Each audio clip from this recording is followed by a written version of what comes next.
I think where I'd actually start is with a distinction within the assessment between how we differentiate between business models and the other aspects of how we measure performance. And so within the B impact assessment, we talk about different impact areas, which begins with governance, workers, community, environment, and customers. And then within that, we separate what we consider operations of a business and business models. And so before we talk about the impact side of things, the operations is essentially, what does the day-to-day of a business actually look like? The idea of a business model, that then we're going to be able to add on the concept of impact, is really about the design of the business. I would really just simply say it's about positive change. And so it's a change, so something is a certain baseline, and then there's something different that occurs afterwards. And ultimately, it's a change for the benefit, so some good that comes out of it. They were originally referred to as social enterprise models. And so rather than an IBM, it was SEM.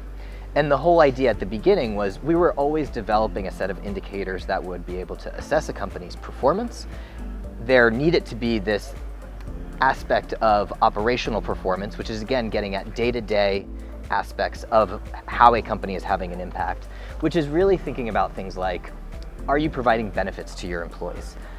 If you're in an office, you're probably printing things out. Are you recycling your waste? Really like basic things that are about ultimately good, positive performance, but really aren't getting at the big picture of what a business is actually about. What ultimately was pretty apparent was there's a lot of things that go beyond those individual day-to-day things.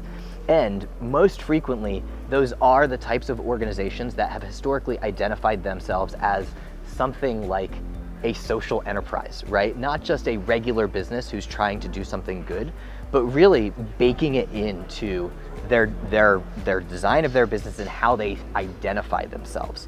And so from the beginning, that was sort of a core part of what we saw as how we should assess and identify what it actually means to be a B Corp.